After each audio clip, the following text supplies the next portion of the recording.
Hi, I'm 𝗪𝗀𝗵𝗵𝗃𝗪, the Positive Vibes artist. Welcome to my channel. Today I'm talking about Art Journaling magazine published by Somerset Studio. Somerset Studio has a number of publications. Their main publication, also called Somerset Studio, has been in print for a very long time. And I've been a subscriber to that magazine off and on for I don't even know how many years, maybe 15? It's fantastic. And I just would like to note, I always pay for these myself. This is in no way sponsored or endorsed by Art Journaling magazine or the people at Somerset Studios. First of all, the quality of the publication. It's a very sturdy cardstock cover. It's not quite as sturdy as paperback, but it's really, really close. Also, the cover art itself, they always feature one of the artists on the cover. Art Journaling, all of Somerset Studios publications, you can contact them and send in submissions and hopefully one day get published within their pages. That's something I have yet to do. It's one of my life goals. So I got to get around to it. But the Art Journaling magazine, like it says on the cover, 200 or more journaling pages. Those are examples of other artists' journals, what they've done in their journals, and they will include tips on materials that they used and their methodology for creating their pages. So it's really a useful resource. Once I'm done reading this, I don't throw it out. I don't recycle it. I will put a little index card and staple it to the front cover or the back cover if I'm really love the art on the front. And I'll put my index card up here along the spine here, and I will annotate the parts of the magazine that I found to be the most useful. You know, page 42, great rubber stamp technique, or whatever the case may be. And then I put them in my bookshelf and I keep them. And again, I've got a ton of their magazines that go back over the years. So I'm going to take you through a flip through now, Art Journaling, published by Somerset Studio. And even the ads are gorgeous.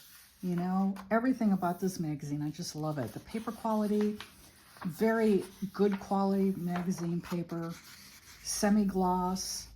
So I do apologize if there is a little bit of glare from my overhead light. It shouldn't be too bad. And here we have the first article, Love Yourself Hard by 𝗪𝘀𝗵𝗵𝗃𝗪. And again, it goes over some of her journaling pages, what she likes about the grunge style. And I mean, look at this. It's just gorgeous. And it's so inspiring. You know, you see, I wouldn't think to do this, you know, a pair of eyes, you know, halfway on a page. And not only that, but it's, you know, sideways. So, you know, you get a lot of really neat ideas, and most of the articles will end with a list of tips. These come from the artist, and again, they go over materials that they used. Here she concludes with, take breaks, fresh eyes can change everything. And that's so true. You know, you're looking at something and you're like, you work on it for so long and so hard, and at some point you're going, oh, I think I just messed this up. I think I went too far with it, and now it's ruined. No, just stop, go off, do something else for an hour or so, come back and take another look. Look at it with new eyes. And if you do think it's still messed up, hey, that's what white gesso is for. Here's another article, In Due Time by Diane Fago. And she has a completely different style. Her style is very colorful. It's kind of like resembles my style. I love bright colors. And, you know, she works in her own little observations here, some poetry. She says here, I don't know what I'm doing, and it's the not knowing that makes it interesting. And that's so true. Also, I'd like to point out this background image here of a woman lying down with her hands over her face. This is online. You can find this at either, oh, sorry, I just hit my camera. You can find this either on 𝗪𝗃𝗪𝗏.com. I will link to it below, or it might be on unsplash.com. Both of those places are for copyright-free images that you can use in your artwork and use in your journals. So I know this woman's on there somewhere. I've seen her so many times.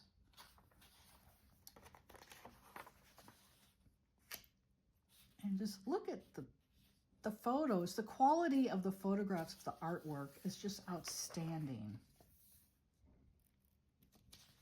And again, it's just inspiration on every single page. Seriously, every single page. This is about another one of their publications, Bella Grace. I have not subscribed to this one. I have not even looked at any samples online, so I couldn't say anything about it. I've heard a lot of good things about it, you know, for artists who are more spiritually inclined. So I'm really surprised I don't subscribe to it. But it's mainly a financial decision. It's not cheap. Each issue runs you $15.99 US or $20.99 Canadian. You know, it's not exactly cheap for a magazine, but I'm telling you, it's really high quality, and this will last on your shelf indefinitely. The pages do not yellow. So they are really, really great for reference material. And just if you need a bit of inspiration. So I just love this. You know, I am just a lover of bright colors. What can I say? I'm florals. I love florals. Anything that presents an idea of positivity in artwork, you know, that makes me feel positive and uplifted, I just love it. I just love these images here. And then here we have a quote from the artist, and their name is 𝗧𝗺𝗲𝗵𝗵𝗿𝗀𝗵𝗵, or maybe Riedling, I'm not sure.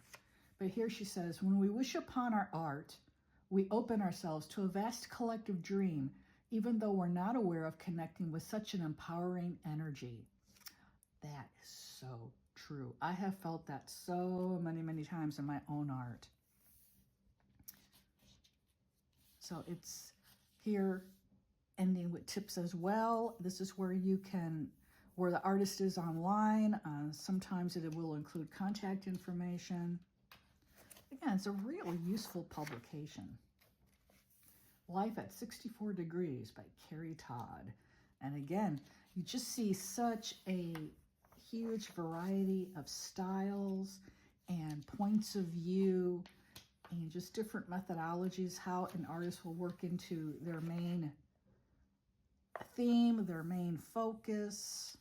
I think this is just so cool. And you can hear as I'm turning the pages, this is not cheap, crappy paper, okay? It's really good paper. I don't know how to measure paper weight. I wouldn't know, but I would say it's a very, feels like maybe it's at least 90 pound. A really good typewriter paper, very strong. It's probably better than that.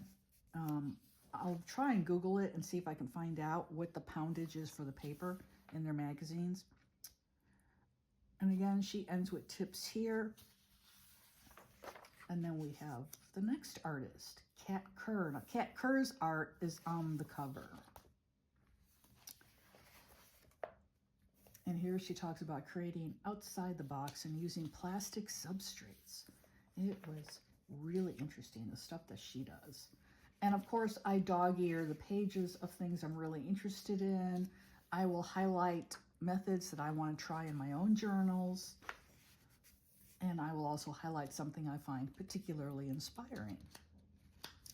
Here's another one of Somerset Studios publications called In Her Garden, for those of us who are into gardening. Unfortunately, I have a brown thumb. I tend to kill everything. It's awful. Totally unintentional, but it just happens. Here we have A Roadmap to Creativity by Lisa Thill. And Lisa is using warm colors, fall colors. I mean, her stuff is so pretty. Some of the grunge style here. This is really interesting, you know, her wide open eyes. You know, you get to see how artists differ in their styles. And again, it concludes with her tips. and her contact info down here. Then we have Meaningful and Monochromatic Musings by Cheryl Waters. So she uses predominantly one color in a piece, and then the other colors tend to play off of her main color, which like here is like yellow, tan, gold. It all works really well together with the brown. You can see this is a method of how she uses her stamps with paint, which is something I've been really hesitant to try, but I went ahead and circled that with my highlighters. I'm definitely going to try that. Some of my older stamps, I don't care if they get, you know, messed up. And now this is a feature called We Asked the Artists. And what they do is they'll come up with a question and address it to every artist who's made a contribution to the magazine. So this is the point of view from every artist featured in this issue. And the question was, do you often push yourself outside of your comfort zone in your art journal, or do you embrace familiarity? That's a good question, isn't it? I tend to do crazy stuff in my art journals because I'm the only person who's going to see them unless I choose to share them, you know. Mia famiglia. That G is probably silent. Mia familia? I don't know. I don't know Italian, but it translates as My Italian Family by 𝗪𝗪. And her artwork, she's focused really on blue. And then over here, it's all kind of a mauve color. So you can see where she has color themes, which is also interesting. My journals tend to be all over the place. You know, I'll have pink on one page, black on the next one. It doesn't matter. This is cool, an image of the Sacred Heart.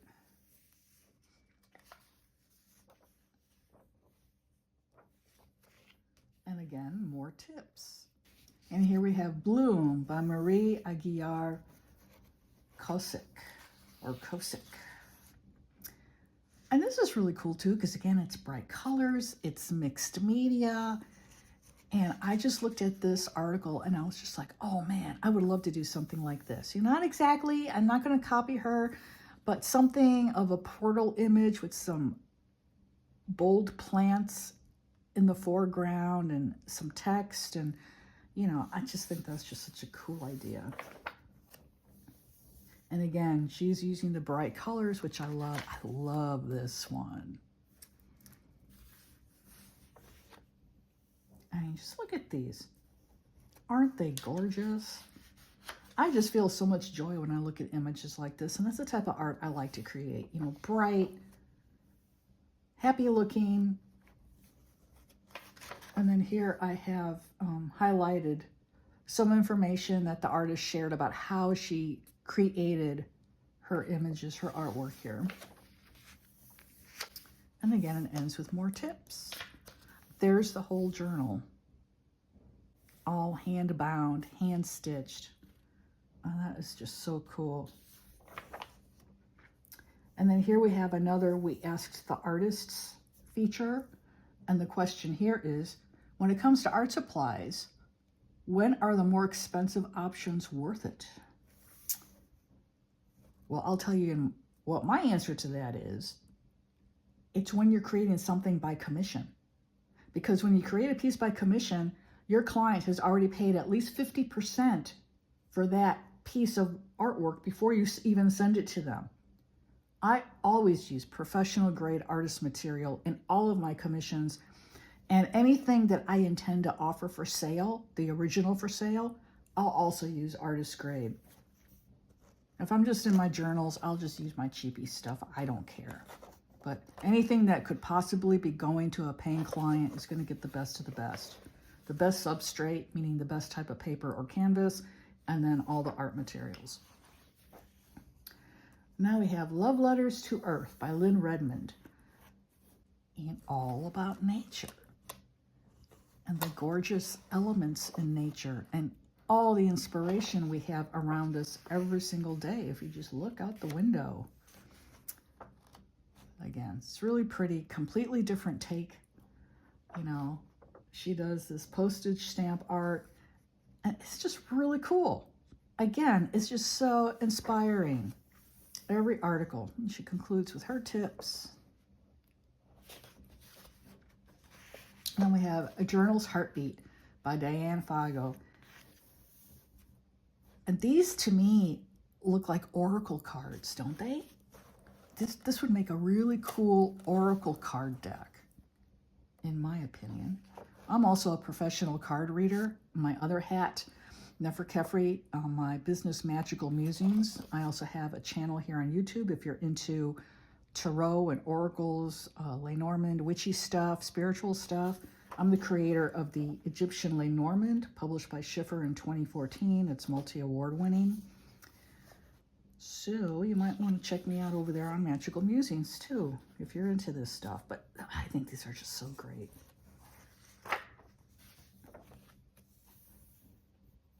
You see, just really evocative, oracular style to her artwork, to her collages. Did I say collages? I meant collages. Not kolaches. I am hungry right now. It's close to dinner, but hopefully I did not say kolaches, but if I did, oh well. I'm not going to edit that.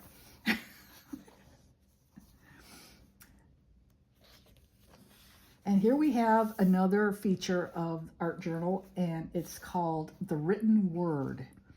And this is where artists focus mainly on text in their artwork, and so they have a separate feature on that, and their color combinations, and they'll feature, you know, anywhere from 1 to like 3 or 4 artists in this feature.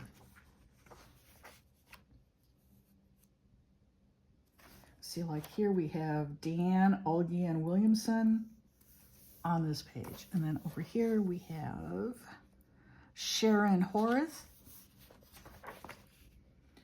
And then here we have Teresa Glass.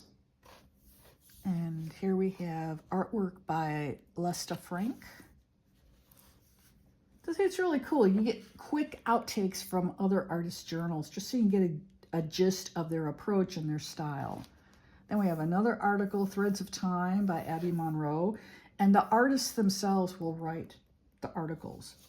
In just about every case. I'm not sure, I think it's been a long time since I've seen an editor write an article about anybody's artwork.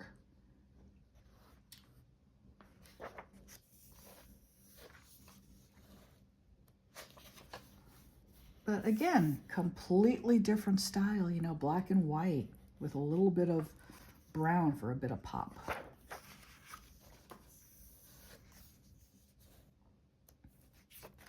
Then we have Rooted by Lynn Moncrief. And she says here, art journals containing pages with torn or folded edges appeal to me as they create an all-over looser feel. That's true. You know, I'll often rip something and glue it down at the start of a project just so I don't feel so intimidated by the blank page, and then I have something to work off of. It's always a good way to start any type of art journaling page, really. You know, and that's another thing. Let me go back here. You can actually get something. You can actually go out and hunt for something from nature, leaves, twigs, glue those down in your journal. I used to do that a lot as a kid, actually.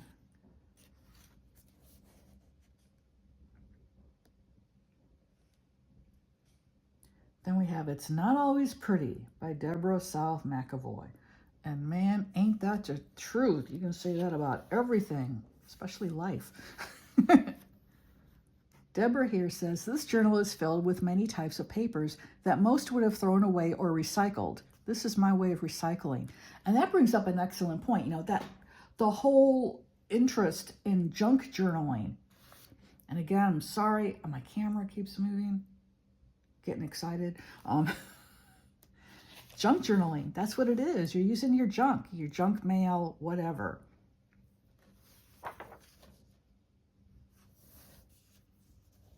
So this is more of a junk journal style that she's showcasing here in her journals.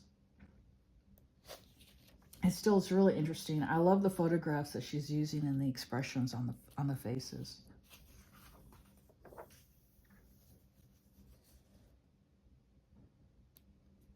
So that is basically the bulk of the magazine. Here's another feature called Techniques to Try. And then we have Rip, Stamp, and Stick Away the Stress by Mags Woodcock. And she says here, my journals are my safe place, my sanctuary, but also my playtime. Yeah, me too.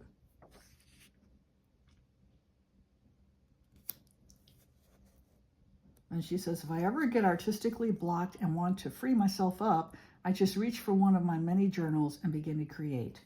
Yep, I do the same thing.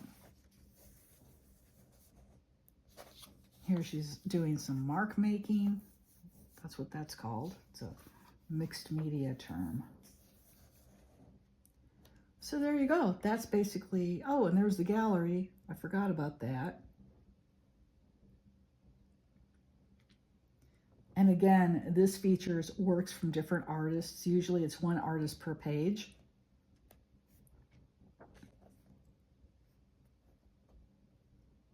So, and again, it's where people have 1 or 2 pages of their journals featured in the magazine, but they haven't done a whole article.